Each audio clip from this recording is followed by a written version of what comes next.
भगवान राम को भी काम करना पड़ा था, भगवान राम को भी कर्म करना पड़ा। वो भगवान थे, वो सर्वशक्तिमान थे, लेकिन उन्हें भी काम करना पड़ा।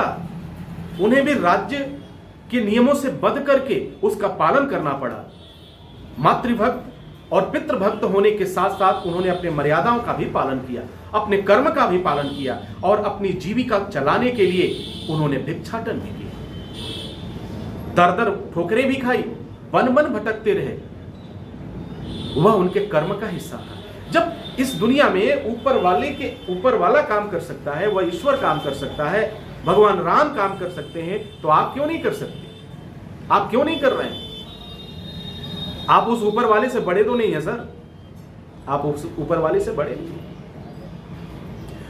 भगवान राम से आप बड़े नहीं हैं। जब वह काम कर सकते हैं अपने जीवन को चलाने के लिए, तो आप क्यों नहीं कर सकते?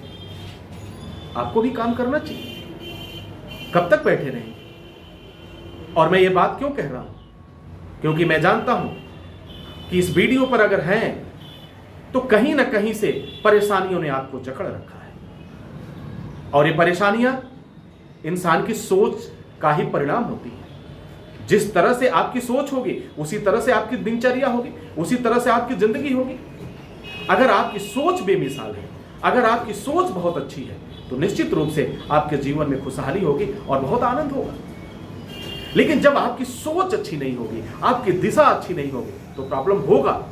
और आज मैं दावे के साथ कह सकता हूं, आपसे इस बात को कहने में मुझे तनिक भी परहेज नहीं है कि आज लगभग 90% अगर कोई प्रॉब्लम है सर, तो वह धन के अभाव में वो प्रॉब्लम आ रही है।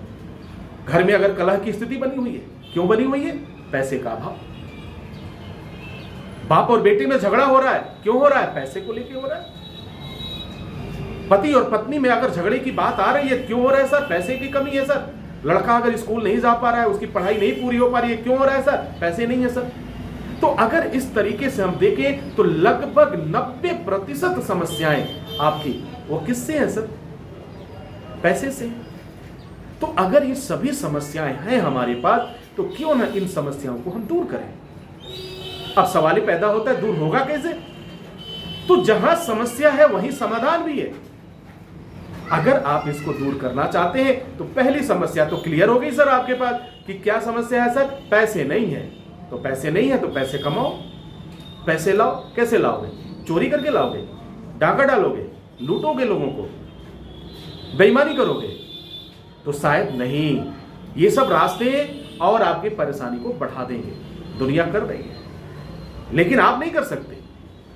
बहुत से लोग इस चीज को नहीं पसंद करते और करना भी नहीं। अगर सही रास्ते से चलने से हमें सलूशन मिल जा रहा है, अगर सच बोलने से हमें रास्ते मिल जा रहे हैं, तो फिर हमें झूठ बोलने की आवश्यकता क्या है? कुछ नहीं होगा, इस दुनिया का कुछ भी नहीं होगा। हमारे पास, हमारे चारों तरफ लाखों जॉब अवेलेबल है, लाखों बिजनेस अवेलेबल है। उस बिजनेस को करके पर डे आप बहुत अच्छा कमा सकते हैं। एग्जांपल दो, कुछ नहीं आता है आपको, चाय बनाना आता है? चाय बनाना आता है, पढ़े लिखे हैं, चाय बनाने के तरीके को आप ऑनलाइन लोगों को दिखाइए और सिखाइए, देखिए पैसे आपके पास कैसे आ जाएंगे। खाना बनाना आता है, खाना बनाइए। कुछ नहीं कहने का मतलब, चाहे वो पढ़ा लिखा हो सर, कोई भी हो, वो पैसा कमा सकता है। लेकिन जब उसकी सकारात्मक सोच होगी, तब पॉजिटिव थिंकिंग होगी, तब सोचिए और आगे बढ़िए। जब भगवान राम तमाम तरह के कार्य कर सकते हैं, अपनी दैनिक प्रक्रिया को निभा सकते हैं, राज्य का निर्वहन कर सकते हैं, राजा और प्रजा का निर्वहन कर सकते हैं, तो आप क्यों नहीं कर सकते? आप भी तो एक राजा हैं, आप भी तो अपने परिवार के राजा हैं, आप घर के मालिक हैं सर। अगर कोई जरूरत होगा तो आपका बेटा आपसे ही मांगेगा, अगर कोई जरूरत होगा तो आपकी पत्नी आपसे से डिमांड करेगी। तो राजा तो आप हैं, तो आप अपनी जिम्मेदारियों को पूरा क्यों नहीं कर रहे हैं? अब तक बैठे हुए क्यों हैं? कुछ तो शुरुआत करिए सर, कुछ तो शुरुआत करिए। मैं आप सबसे गुजारिश करता हूं, क्यों हमारे देश में बेरोजगारी इस तरीके से बैठा हुआ है जो जाने का नाम नहीं ले रहा है? हमारे देश से बेरोजगारी हट क्यों नहीं रही है? एक मोहर लगा हुआ है हर एक इंसान के ऊपर, लगभग कुछ चंद लोगों को छोड़ करके लगा हुआ है, बेरोजगारी का लगा हुआ है। क्यों सर? सरकारी नौकरी ना सही, चलो प्राइवेट करते हैं। प्राइवेट नौकरी ना सही, चलो कुछ व्यवसाय करते हैं, लेकिन बैठे बैठे रहना मुझे कतई मंजूर नहीं है। आप बैठिए मत, आप कुछ करिए सर।